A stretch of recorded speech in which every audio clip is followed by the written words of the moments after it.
Praise the Lord. Wish you Happy New Year 2025. ఈ దినాల్లో మనం ఏ విధంగా విష్ చేయాలి, ఏ విధంగా మనం సువార్త చెప్పాలి, ఏ విధంగా న్యూ ఇయర్ గ్రీటింగ్స్ చెప్పుకోవాలి అనే దాని గురించి మాట్లాడుతున్నాం. ఇప్పుడు పశ్చాత్తాపం 2024లో ఉన్నటువంటి పాపాలని ఒప్పుకుని 2025లోకి మనం ప్రవేశించాలి అని మనం చెప్పుకున్నాం. ఇక్కడ నా దృష్టిలో ముఖ్యమైనటువంటి పాపాలు 12 ఉన్నాయి. వ్యక్తిగతంగా కానీ, కుటుంబంగా కానీ, లేక సంఘంగా కానీ మనం ఒప్పుకోవాల్సినటువంటి పాపాల గురించి చెప్పుకుందాం. అంతకుముందు ప్రార్థన. May the words of my mouth and the meditation of my heart be acceptable in thy sight, O Lord, my God, my rock and my redeemer. Amen. పశ్చాత్తాపంతో మనం ప్రార్థన చేయాలి. హృదయం నుండి పశ్చాత్తాపడాలి. పశ్చాత్తాపం ఎందుకంటే అది దేవునికి అనంగీకారంగా ఉంది కాబట్టి. పాపం అంటే అది అర్థం. దేవునికి అయిష్టంగా ఉండేది పాపం. దాన్ని ఒప్పుకోవాలి. ఒప్పుకోకుండా దేవుని ఆశీర్వాదాలు కోరుకోవటం, దేవుని యొక్క వాగ్దానాలని అన్వయించుకోవటం అది తప్పు. కీర్తనీయుడు ఏమంటాడంటే, if I cherish sin in my heart the lord will not here. పాపమును నా హృదయంలో ఉంచుకుని, దేవునికి ఇష్టమైన పాపాన్ని నా హృదయంలో ఉంచుకుని దేవుని యొక్క ఆశీర్వాదాలు కోరుకుంటూ ప్రార్థన చేసుకుంటే అలాంటి ప్రార్థన దేవుడు వినడు అని కీర్తనీయుడు క్రీస్తుకు పూర్వం 1000 సంవత్సరాల క్రిందటే ఆయన గ్రహించుకున్నాడు. పాపం అంటే నేను 12 అనేవి ముఖ్యమైనటువంటి పాపాలని నేను గుర్తించాను. ఇంకా మీరు దానికి యాడ్ చేసుకోవచ్చు. ప్రభు వల్ల మనం పొందేటప్పుడు ప్రభు శరీరమును సరిగా గుర్తించి ఆ పాపాలు ఒప్పుకొని అప్పుడు ప్రభు బలలో పాలు పొందాలి అని మనం 1 కొరింథీ 11లో చదువుతున్నాం. అంటే యేసు ప్రభు యొక్క శరీరం మన నిమిత్తమై ఆ శిలువలో బలిగా అర్పించబడినటువంటి దానికి వ్యతిరేకంగా ఉండేటువంటి పాపాలు ఇవి. యేసు ప్రభుకి, యేసు ప్రభు శిలువకి, యేసు ప్రభు యొక్క స్వార్థకు వ్యతిరేకంగా ఉన్నటువంటివి ఇవి. అంటే సీరియస్ అన్నమాట. వాటిని ఒప్పుకోవాలి. ఇప్పుడు 12 ఉన్నాయి. ఈ దినాన మనం 3 నేర్చుకుందాం. మొట్టమొదటిది ఏంటి అనంటే, సువార్తకు చెందినటువంటి ఆ యొక్క నిర్వచనం, సువార్త నిర్వచనం. 1 కొరింథీ 2:7 నుండి 10 మనం చదివితే, ఈ సువార్తకు అసలు సువార్త అంటే ఏంటి ఇంగ్లీష్లో చెప్తాను, దాన్ని తెలుగులో తర్వాత చెప్తాను. What God did in the person of Jesus Christ, especially through his death and resurrection, in order to save mankind. కృపా, దయ, వాత్సల్యము కలిగినటువంటి దేవుడు, మన సృష్టికర్త అయినటువంటి దేవుడు మనల్ని ఉద్ధరించటానికి యేసుక్రీస్తులో ముఖ్యంగా ఆయన మరణ పునరుద్ధానాల ద్వారా చేసినటువంటి కృపాకార్యానికి సంబంధించినటువంటి వార్త సువార్త. అది మనం గమనించుకోవాలి. ఇది ఎందుకు చెబుతున్నామంటే, మామూలుగా సువార్త చెప్పేటప్పుడు మన సాక్ష్యం చెబుతాం. మన సాక్ష్యం చెప్పడంలో తప్పేం లేదు, కానీ అది సువార్త కాదు. యేసు ప్రభు యొక్క సాక్ష్యం ప్రకటన గ్రంథంలో కూడా అది చూస్తాం. మనం ఏ విధంగా విజయం పొందుతాం సైతాను మీద అని అంటే, క్రీస్తు యొక్క రక్తాన్ని బట్టి, యేసుక్రీస్తు యొక్క సువార్తను బట్టి అని మనం చూస్తాం. కాబట్టి మన సాక్ష్యం కాదు, ఆయన సాక్ష్యం. దేవునికి, తన తండ్రికి అనుగుణ్యంగా, విధేయతగా శిలువ మరణం అయినప్పటికీ ఆయన రక్షణ ప్రణాళిక, మనల్ని ఉద్ధరించేటువంటి తండ్రి యొక్క ప్రణాళికను నెరవేర్చుటకు విధేయుడిగా శిలువ వరకు వచ్చాడు అనేది సాక్ష్యం. కాబట్టి ఆయన సాక్ష్యం గురించి చెప్పేది అది చాలా ముఖ్యం. 1 కొరింథీ 2:7 దేవుని జ్ఞానము మర్మమైనట్టుగా బోధించుతున్నాము, ఈ జ్ఞానము మరుగై ఉండను. ఈ జ్ఞానము మరుగై ఉండను. మర్మం అని అంటే పాత నిబంధనలో మర్మంగా ఉన్నది, క్రొత్త నిబంధనలో అది ప్రత్యక్షంగా విశదీకరించబడింది, అది క్లియర్ అయిపోయింది. పాత నిబంధనలో మర్మంగా ఉందంటే ఒక హేజీలాగా, కనిపించినట్టుగా, అర్థమైన అవనట్టుగా అక్కడ వ్యక్తపరచబడింది, కానీ క్లియర్గా ఉన్నది కాదు. అది క్లియర్గా క్రొత్త నిబంధనలో అర్థమయ్యేటట్టుగా ప్రత్యక్షపరచబడింది, అది మర్మం. ఇక్కడ యేసుక్రీస్తు యొక్క శిలువ మర్మంగా ఉన్నట్లుగా మనం గమనించాలి. ఇక్కడ కొరింథీయులకు రాస్తే ఏమంటాడంటే, ఆ మర్మం దేవుని జ్ఞానముతో ఉన్నటువంటి ఆ యొక్క సువార్త మర్మమైనట్టుగా బోధించుతున్నాం. ఈ జ్ఞానము మరుగయ్యుండెను, పాత నిబంధనలో మరుగై ఉంది. జగదుత్పత్తికి ముందుగానే దీనిని దేవుడు మన మహిమ నిమిత్తము నియమించను. జగదుత్పత్తికి ముందుగానే ఇది ఈ రక్షణ ప్రణాళిక. ఇది తర్వాత మనం పాపం చేసిన తర్వాత ఏదో దాన్ని బట్టి ఆయన స్పందిస్తూ నియమించినటువంటి ఆ ప్రణాళిక కాదు.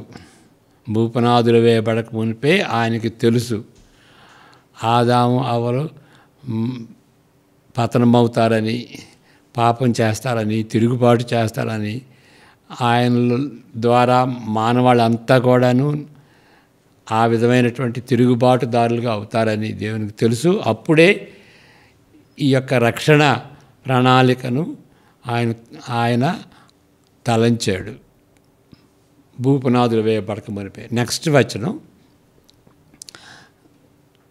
అది లోకాధికారుల్లో ఎవనికిని తెలియదు, అది వారికి తెలిసియుండెన ఎడల మహిమాస్వరూపియగు ప్రభువును సిలువ వేయకపోయి యుందురు.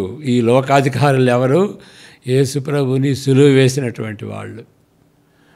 వాళ్ళకి ఈ సంగతి తెలియదు. యేసు ప్రభు మన రక్షణ నిమిత్తమై ఆయన సిలువలో మరణించాడు అనేటువంటిది వాళ్ళకి తెలియదు. అందువల్లనే అపోస్తుడైన పౌలు సంఘాన్ని హింసించాడు.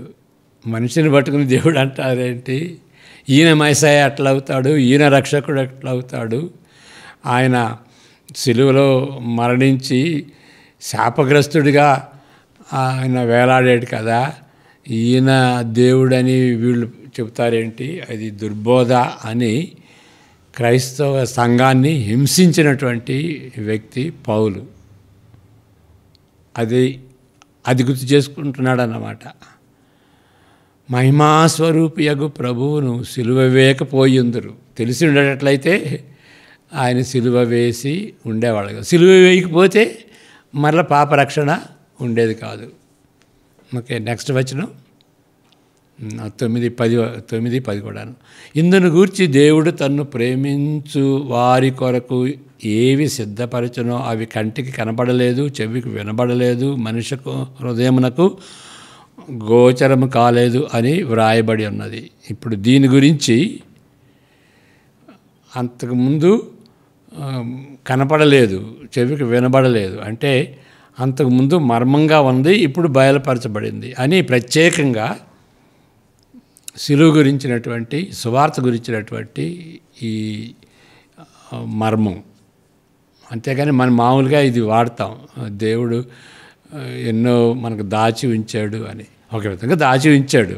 పరలోకం గురించి, మన పరలోకంలో మనకి ఏమి అనుగ్రహిస్తాడో, పరలోకంలో ఏ విధమైనటువంటి ధన్యత ఉంటుందో దాని గురించి మర్మంగా ఉంచాడు. అది మనకు తెలియదు.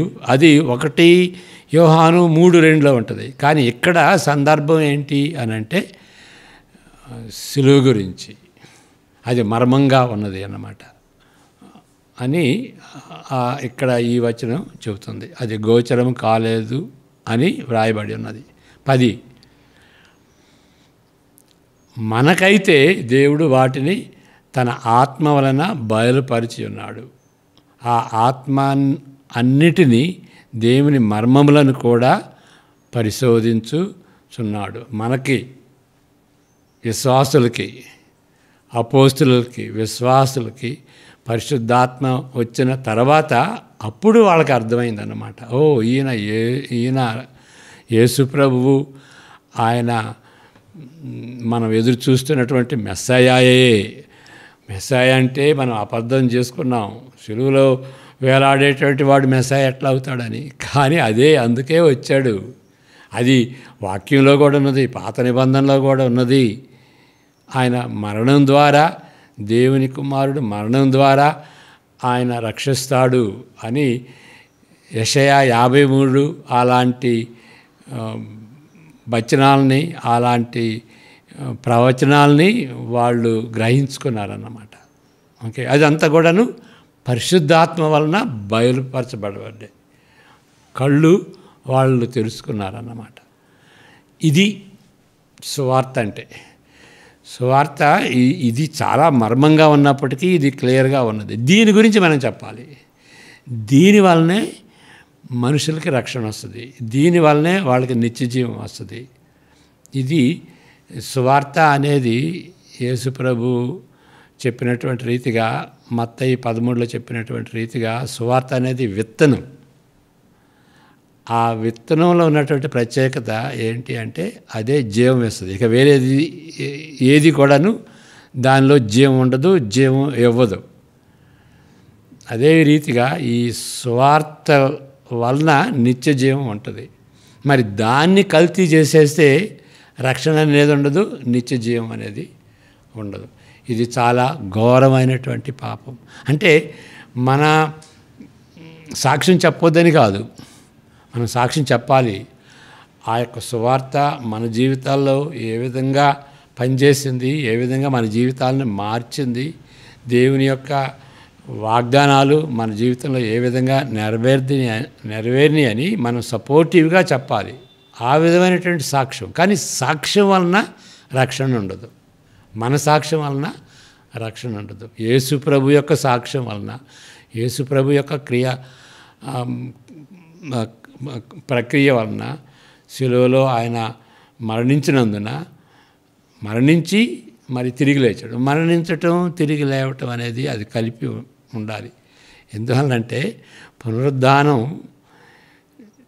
ఏంటి, దేనికి గుర్తు అంటే చాలా విషయాలు ఉన్నాయి అనుకోండి. వాటిలో పునరుద్ధానం యొక్క నిగూఢమైనటువంటి అర్థం ఏంటంటే దేవుడు యేసు ప్రభు యొక్క శిలువ మరణాన్ని అంగీకరించాడు. మన నిమిత్తమై బలిగా చనిపోయాడని దేవుడు దాన్ని ఆ విధంగా ఎంచుకుని అది చాలు, ఈ యొక్క బలిని బట్టి, ఈ యొక్క బలియాగాన్ని బట్టి మనుషులకి రక్షణ మార్గం ఉన్నది అని దేవుడు ఆ యొక్క బలిని అంగీకరించాడు. కాబట్టి ఎవరైతే, ఏ మనుషులైతే, ఏ ఎవరైతే ఆయన విశ్వసిస్తారో ఆయన ఏర్పరిచినటువంటి మార్గాన్ని బట్టి దేవుడు వాళ్ళని అంగీకరిస్తాడు. కాబట్టి పునరుద్ధానం అనేది చాలా గూఢమైనటువంటి విషయం అన్నమాట. అంటే ఇంకా వేరే కూడా ఉన్నాయి, మనకు కూడా పునరుద్ధానం ఉంటుంది అనే రీతిగా అది ఫస్ట్ ఫ్రూట్, అది ప్రథమ ఫలం. యేసు ప్రభు యొక్క పునరుద్ధానం ప్రథమ ఫలం. అదే రీతిగా మనం కూడా లేస్తామనేది అది వేరేదన్నమాట. కాబట్టి మనం గ్రహించాల్సింది ఏంటంటే యేసు ప్రభు మరణించాడు. ఆ మరణం అనేది దేవునికి అంగీకారం అయినటువంటి మార్గం అని గ్రహించుకోవాలి. అది చెప్పాలండి. ప్రభువుని నమ్మాను, నా జీవితంలో అద్భుతాలు జరిగినాయి, నాకు స్వస్థత కలిగింది, నాలో ఉన్నటువంటి దెయ్యాలని ప్రార్థన వలన పాస్టర్ గారు వెళ్ళగొట్టాడు కాబట్టి నేను నమ్ముతున్నాను, అవన్నీ పర్లేదు. కానీ వాటి మీద, ఆ అద్భుతాల మీద, స్వస్థతల మీద, సైతాను నుండి విడుదల పొందిన అవన్నీ కూడాను అవి మన రక్షణకి ఫౌండేషన్ కాదు. మన రక్షణకి ఫౌండేషను సువార్త. యేసు ప్రభు మరణించి తిరిగి లేచాడు అనేటువంటి సువార్త. అది నిర్వచనం. అది చెప్పుకోకుండా ఏది చెప్పుకున్నా కానీ ఎప్పుడైనా సరే ముందు ఒక విధంగా అద్భుతాలను బట్టి మనం విశ్వసించినా కానీ తర్వాత అయినా సరే సువార్తను విని ఆ సువార్తను ఆధారంగా చేసుకున్నటువంటి విశ్వాసమే మనల్ని రక్షిస్తుంది. ఇంకోటి ఏంటంటే అది చరిత్రలో జరిగింది, నిత్యంగా ఉండేది. అది నమ్మకపోని ప్రజలు ఆ యొక్క సువార్తకి నష్టం కలగదు, ఆ సువార్త మారదు. చరిత్రలో జరిగింది. It is objective reality, objective truth. మనం నమ్మకపోని అది మాత్రం ఎల్లప్పుడూ అది సత్యంగా ఉంటుంది. ఆ సత్యం కాబట్టి దాన్ని మనం నమ్మాలి. ఇక వేరే అంటే ఒకసారి అద్భుతాలు జరగవచ్చు, జరగకపోవచ్చు, స్వస్థత జరగవచ్చు, జరగకపోవచ్చు, దేవుడు మన ప్రార్థనలు వినకపోవచ్చు. అది ఆధారంగా పెట్టుకుంటే మాత్రం మన రక్షణ అవకతవకగా ఉంటుంది. మన రక్షణకి ఫౌండేషను స్వార్థగా ఉన్నప్పుడే ఆ రక్షణ నిలుస్తుంది అని మనం గ్రహించుకోవాలి. ఆ విధంగా విశ్వసించాలి, ఆ విధంగా మనం ప్రకటించాలి.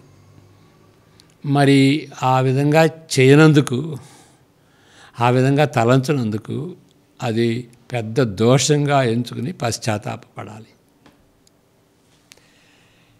ఇక రెండవ విషయం,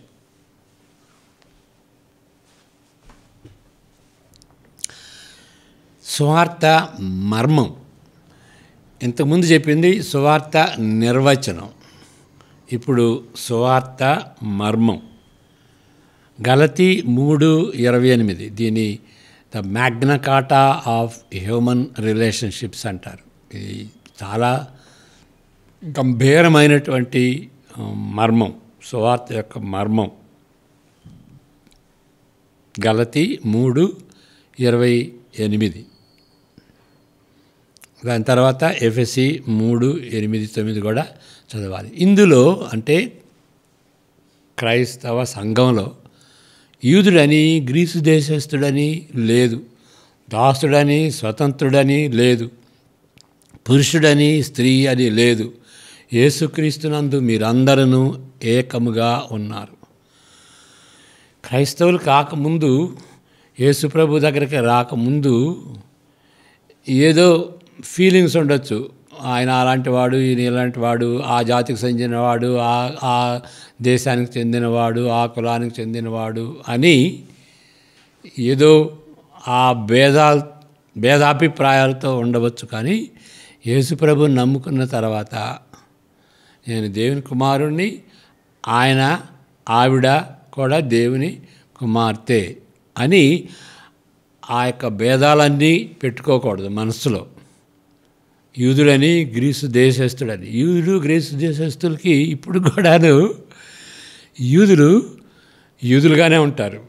ఏదో పెద్ద హై క్యాస్ట్ లాగా, మిగిలిన వాళ్ళందరూ కూడాను ఏదో లో క్యాస్ట్ లాగా వాళ్ళని తక్కువ చూపు చూస్తారు ఇప్పుడు కూడాను. కానీ యేసుప్రభు దగ్గరికి వచ్చినప్పుడు అందరూ సమానమే, ఆ భేదం ఉండకూడదు. దాసుడని స్వతంత్రుడని అది కూడా పెద్ద ప్రాబ్లమే ఆ దినాల్లో. పురుషుడని స్త్రీ అని, మరి ఆ ఈక్వాలిటీ, జెండర్ ఈక్వాలిటీ యేసుప్రభు రాకముందు ఆ భేదాలు ఉండొచ్చు. స్త్రీలంటే అణగదొక్కుతారు, స్త్రీలని తక్కువ చూపు చూస్తారు. అంటే కుటుంబంలో మరి పురుషుడు శిరస్సుగా ఉండొచ్చు, కానీ యేసు విలువ వచ్చేటప్పటికి స్త్రీ పురుషులు ఒకటే. ఒకటే, ఏకద్ అంటారు. వాళ్ళిద్దరు కలిసి, స్త్రీలు పురుషులు ఇద్దరు కలిసి ఒకటవుతారు. ఒకే స్వభావం ఉంటుంది, ఒకే విలువ ఉంటుంది. యేసుక్రీస్తునందరూ మీరందరూ ఏకముగా ఉన్నారు అనేది చాలా అది నగ్న సత్యం అన్నమాట. ఎఫెసీ 3:8 దీని గురించి చెబుతూ ఇది ఒక మర్మం అని ఎంచుతాడు. అంతకుముందు ఆ విభేదాలు ఉండొచ్చు, కానీ ఇది అందరూ ఒకటే. యూదులు అన్యులు ఒకటే, స్త్రీ పురుషులు ఒకటే, స్వతంత్రులు బానిసలు ఒకటే, అందరికీ ఒకే విలువ. అందరూ మానవ జాతికి సంబంధించినటువంటి వాళ్ళు. యేసుక్రీస్తుని బట్టి అందరూ సహోదర సహోదరులు అనేటువంటిది అది అంతకుముందు మర్మంగా ఉండిపోయింది, గూఢంగా ఉండిపోయింది. దేవుడు మన ప్రభు అయిన యేసుక్రీస్తునందు చేసిన నిత్య సంకల్పము చొప్పున దేవుడు మన పరలోకంలో ప్రధానులకును అధికారులకును సంఘము ద్వారా తన యొక్క నానా విధమైన జ్ఞానము ఇప్పుడు తెలియబడవలనని ఉద్దేశించి శోధింపశక్యము కాని క్రీస్తు ఐశ్వర్యమును అన్ని జనులలో ప్రకటించుటకును సమస్తమును సృష్టించిన దేవుని యందు పూర్వకాలము నుండి మరుగయ్యున్న ఆ మర్మమును గూర్చిన ఏర్పాటు ఎట్టిదో అందరికీ తేటపరచుటకు పరిశుద్ధుల అందరిలో అల్పుడైనను నాకు ఈ కృప అనుగ్రహించెను. అపోస్తుడైన పౌలుకి ప్రత్యేకంగా ఈ యొక్క మర్మాన్ని దేవుడు బయలుపరిచాడు. చూసారా? కాబట్టి ఇది నగ్న సత్యం అన్నమాట. ఇది చాలా ఇంపార్టెంట్. యూదులు అన్యులు అందరూ ఒకటే అనేటువంటి విషయం. కాబట్టి ఇలాంటి సువార్తను మనం కాపాడాలి. 2 తిమోతి 1:14 ఉంటుంది ఈ సువార్తను.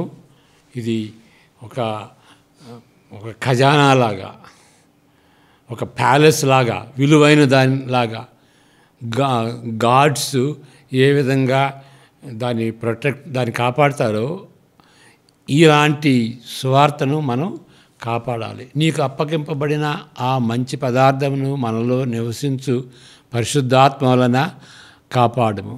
ఈ సందర్భం ఏంటంటే యేసు ప్రభు ద్వారా వచ్చేటువంటి ఆ సువార్త, ఆ మంచి పదార్థం అంటే ఇట్స్ ఎ గుడ్ థింగ్ అనేది సువార్తకి చెందినటువంటి ఆ సందర్భం అన్నమాట. ఆ వచనాలను చదివితే మనకి అర్థమవుతుంది. దీనిలో ఇంకొక నగ్న సత్యం ఏంటంటే దుష్టశక్తులు కూడాను సిగ్గుపడతాయి. ఎప్పుడు యూదులు అన్యులు, మరి స్వతంత్రులు బానిసలు, స్త్రీలు పురుషులు అందరూ యేసు ప్రభు యొక్క సంఘంలో అందరూ ఐక్యంగా ఉండి ఏ భేదం లేనటువంటి రీతిగా ప్రవర్తించినప్పుడు దుష్టశక్తులు కూడాను వాళ్ళు సిగ్గుపడి ఓడిపోయినట్లుగా ఉంటుంది. ఎఫెసీ 3 మరి 1-13 కొన్ని వచనాలే చదువుకుందాం. ఈ హేతువు చేత అన్యజనులైన మీ నిమిత్తము యేసుక్రీస్తు యొక్క ఖైదీనైన పౌలను నేను ప్రార్థించుతున్నాను. మీ కొరకు నాకు అనుగ్రహింపబడిన దేవుని కృప విషయమై ఏర్పాటును గూర్చి మీరు వినియున్నారు. ఎలా అనగా క్రీస్తు మర్మము దేవదర్శనము వలన నాకు పరచబడినదను సంగతి గూర్చి మునుపు సంక్షేపముగా వ్రాసితిని. మీరు దానిని చదివిన ఎడల దానిని బట్టి ఆ క్రీస్తు మర్మమును గూర్చి నాకు కలిగిన జ్ఞానము గ్రహించుకొనగలరు. ఈ మర్మం ఇప్పుడు ఆత్మ మూలముగా దేవుని పరిశుద్ధులకు అపోస్తులకును ప్రవక్తలకును బయలుపరచబడి ఉన్నట్లుగా పూర్వకాలమునందు మనుషులకు తెలియపరచబడలేదు. ఈ మర్మమేదనగా అన్యజనులు సువార్త వలన క్రీస్తు యేసునందు యూదులతో పాటు సమాన వారసులుగా ఒక శరీరమందలి సాటి అవయవములను వాగ్దానములో పాలివారునై ఉన్నారన్నదియే. నెక్స్ట్, దేవుడు ఈ కార్యగు తన శక్తిని బట్టి నాకు అనుగ్రహించిన కృపావరము చొప్పున నేను ఆ సువార్తకు పరిచారకుడై ఉంటిని.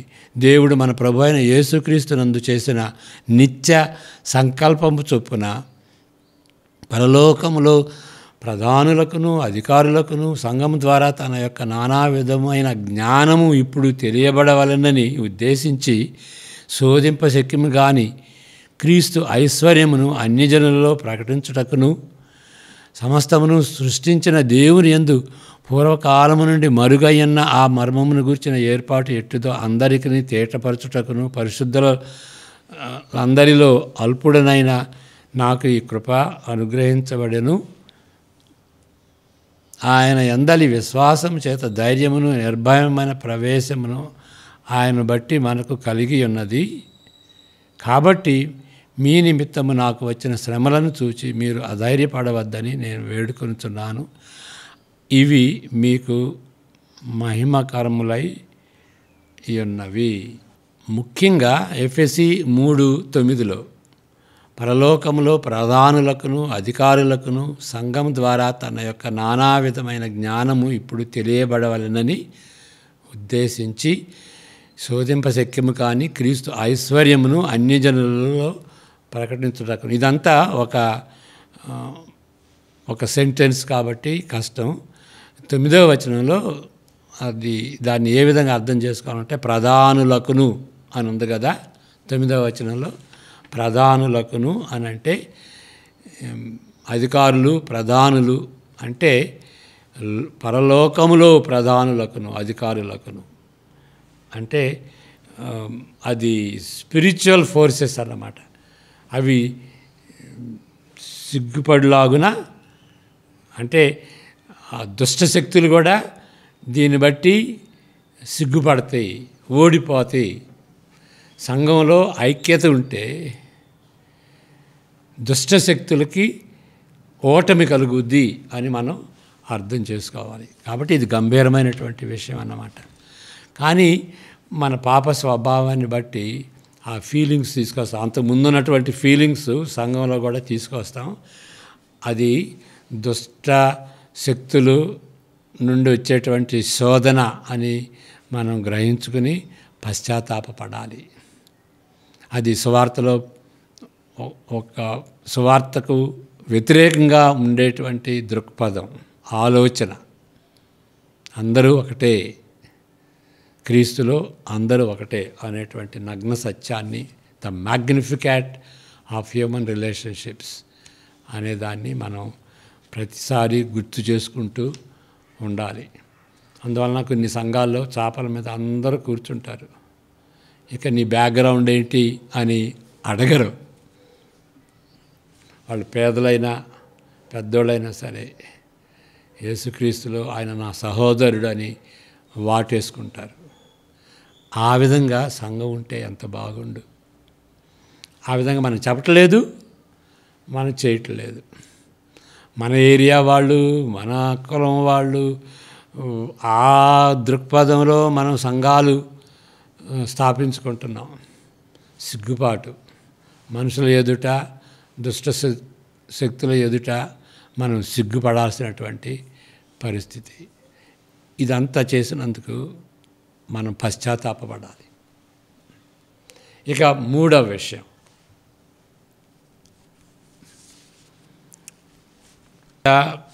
ప్రత్యేకమైన మార్గం.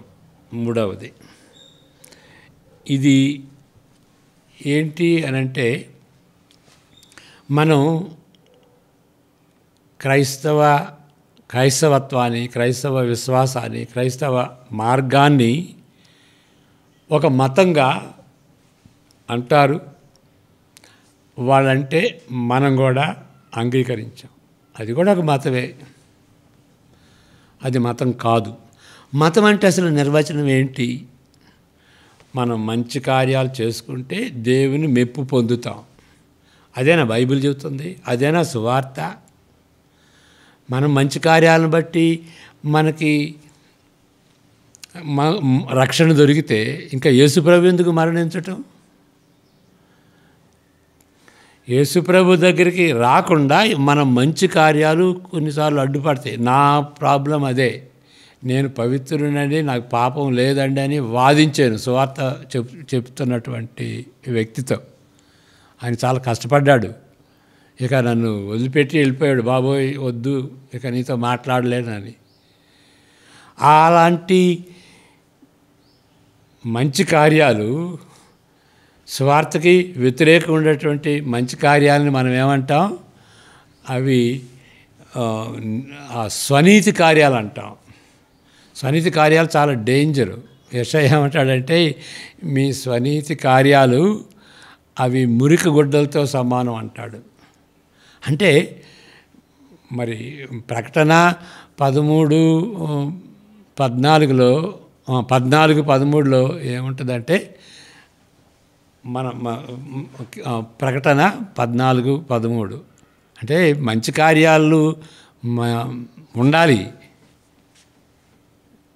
14:13లో ఇప్పుడు ప్రభువునందు మృతులు ధన్యులని వ్రాయమని పరలోకము నుండి ఒక స్వరము చెప్పగా వింటిని. నిజమే, వారు తమ ప్రయాసములు మాని విశ్రాంతి పొందుదురు, మరియు వారి క్రియలు వారి వెంట పోవునని ఆత్మ చెప్పుచున్నాడు. అదే కాదు, ఎఫెసీ పత్రిక ప్రకటన గ్రంథంలో ఉన్నటువంటి 2వ అధ్యాయంలో ఉన్నది ఏంటంటే, మీరు పశ్చాత్తాపడి అంతకుముందు ఉన్నటువంటి క్రియలు చేయండి. కాబట్టి ఈ క్రియలు చాలా అవసరం. మనం మారు మనసు పొందామంటానికి ఏంటి రుజువు? మన క్రియలే. కానీ ఆ క్రియలు స్వనీతి క్రియలకి క్రీస్తుని ఎరిగిన తర్వాత, ప్రభువుని ఎరిగిన తర్వాత, దేవుని ఎరిగిన తర్వాత చేసేటువంటి క్రియలు అది మన పరివర్తన జీవితానికి రుజువుగా ఉంటాయి. క్రియలు తప్పకుండా అవసరం. క్రియలు లేకపోతే అలాంటి విశ్వాసం వ్యర్థం అని అంటాడు యాకోబు పత్రికలో. అంతేకాదు, ఎఫెసీ 8:2, 8, 9, 10వ వచనంలో కూడా ఉంటుందన్నమాట. దేవుడు ముందుగా ఏర్పరిచినటువంటి ఆ క్రియలు మనం చేయాలి. కాబట్టి రక్షణ అనేది మన క్రియలను బట్టి రాదు, కానీ రక్షణ పొందిన తర్వాత క్రియలు చేయాలి. ఎందుకు క్రియలు చేయాలంటే, ఆ క్రియలు దేవుడు ఏర్పరిచినటువంటి క్రియలు, దేవుడు ఆజ్ఞాపించేటువంటి క్రియలు, సోషల్ వర్క్. అది చేయాలి. దేవుడు ముందుగా నిర్ణయించాడు అని ఉంటుంది 10వ వచనంలో, 2:10లో. ముందుగా వాటిని నిర్ణయించాడు, దేవుడు ముందుగా సిద్ధపరిచిన సత్క్రియలు చేయుటకై మనం క్రీస్తు యేసునందు సృష్టింపబడిన వారమై ఆయన చేసిన పని అయి ఉన్నాము. కాబట్టి ఈ క్రియలు తప్పకుండా అవసరం. కానీ ఆ క్రియలు ఎందుకు చేస్తున్నాం మనం? కృతజ్ఞత హృదయాన్ని బట్టి. దేవుడు నాకు ఇంత చేశాడు, ఆయన ఆజ్ఞాపించినటువంటి క్రియలను నేను చేస్తాను అని పరివర్తన జీవితం జీవించటం దేవునికి మహిమార్థకరంగా ఉంటాయి. మన క్రియలను బట్టి దేవునికి మహిమ వస్తుంది అని కొండ మీద ప్రసంగంలో యేసు ప్రభు కూడా చెప్పాడు. కాబట్టి క్రియలు అవసరం. కానీ డేంజర్ ఏంటంటే ఆ క్రియలను బట్టి మనం యేసుప్రభు దగ్గరికి రాము. యేసుప్రభు అవసరం లేదు, నా మంచి క్రియలే, అది అప్పుడు స్వనీతి క్రియలు అయిపోతాయి అన్నమాట. ఆ భేదం మనం చూడాలి. ఓకే, కాబట్టి మతం అని అంటే ఏంటంటే మన స్వక్రియల వలన పుణ్యకార్యాల వలన రక్షణ తెచ్చుకోవాలి, రక్షణ పొందాలి అనేటువంటి ఐడియాతో క్రియలు చేయటం.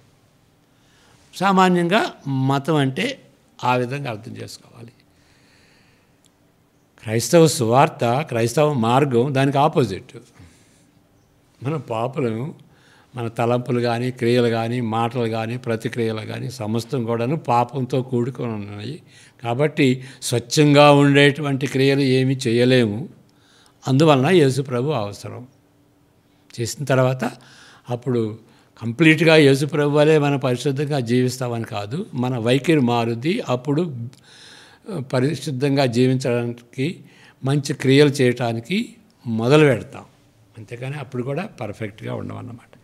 ఆ విధంగా మనం దేవుని యొక్క మార్గాన్ని మార్గంగా చెప్పాలి. కానీ అది కూడా ఒక మతమే, అన్ని మతాలు ఇది కూడా ఒక మతమే అన్నట్లుగా మనం చెప్తుంటే, వేరే వాడు చెబుతుంటే మనం దాన్ని అంగీకరించాం. బైబిల్ ప్రకారం అది నిర్వచనం కాదు. క్రీస్తు యొక్క దేవుడు అందరికీ వచ్చాడు, ఒక మతస్థులకే కాదు, దేవుడు అందరికీ వచ్చాడు. కాబట్టి అది అందరికీ అవసరం. అంతకుముందు క్రైస్తవులు అని క్రైస్తవులుగా అనిపించుకోరు. వాళ్ళని ఏమన్నారంటే మార్గానికి చెందినటువంటి వాళ్ళు. యేసుప్రభు అన్నాడు కదా, నేనే మార్గమును, నేనే జీవమును, నేనే సత్యమును అని అన్నాడు. కాబట్టి ఆయన మార్గం, యేసుప్రభు దేవుని రక్షణార్థమై దేవుని దగ్గరికి వెళ్ళేటువంటి మార్గం అని యేసుప్రభువే చెప్పాడు, నేనే మార్గమును. ఆ మార్గం పట్టినటువంటి వాళ్ళు అని అంతకుముందు అనుకున్నారు. తర్వాత క్రైస్తవులు అన్నారు. కాబట్టి క్రైస్తవత్వం అనేది మతం కాదు, మార్గం. ఆ విధంగా మనం అర్థం చేసుకోవాలి. ఆ విధమైనటువంటి అవగాహన ఇవ్వకపోతే అలాంటి ప్రసంగాలన్నీ కూడాను దోషంతో కూడినటువంటి సువార్తగా మనం ఎంచుకుని మనం పశ్చాత్తాపపడాలి. ఓకే, సరే, ఇంకా 6 ఉన్నాయి, తర్వాత చెప్పుకుందాం. ఇప్పుడు ప్రార్థన చేసుకుందాం. పరిశుద్ధుడైన మా దేవా, ఎన్నో విధాలుగా మీకు వ్యతిరేకంగా పాపం చేశాం, మమ్మల్ని క్షమించండి. స్వార్థకు బదులుగా యేసుప్రభు మరణ పునరుద్ధానాలకు బదులుగా మా కథలు చెప్పుకున్నాం, మా సాక్ష్యాలు చెప్పుకున్నాం, మమ్మల్ని క్షమించండి. ఆ చెప్పుకోవటంలో ఎంత గొప్పవారమో అనే ఉద్దేశంతో, తలంపులతో ఉన్నాం ప్రభువా. దాన్ని బట్టి మమ్మల్ని క్షమించండి. మిమ్మల్ని హెచ్చిస్తూ మమ్మల్ని తగ్గించుకునేటువంటి రీతిగా సువార్త చెప్పడానికి, యేసుప్రభుని గురించి చెప్పడానికి సహాయం దయచేయండి. కొన్నిసార్లు మేము గొప్పవాళ్ళమని వాదించాం ప్రభు ఇతరులతో, మమ్మల్ని క్షమించవలసిందిగా ప్రార్థిస్తూ నూతన సంవత్సరానికి విజయవంతంగా వెళ్ళటానికి మమ్మలను శుద్ధీకరించమని, సువార్త చెప్పేటువంటి రీతిగా మీరు యెషయాని ఏ విధంగా ఆయన పెదవులు తాకారో మా పెదవులు తాకండి, మా హృదయాన్ని తాకండి, మా మనసులు తాకండి. మమ్మల్ని దీవించమని, దీవించటమే కాకుండా ఇతరులకు కూడా దీవెనకరంగా ఉండేటువంటి పరిచర్యగా, జీవితంగా 2025లో మమ్మల్ని ఆశీర్వదించమని వేడుకుంటూ మీ ముఖ కాంతిని మాపై ప్రకాశింపచేయవలసిందిగా ప్రార్థిస్తూ యేసు ప్రభు పేరట వేడుకుంటున్నాం తండ్రి. ఆమెన్. God bless you.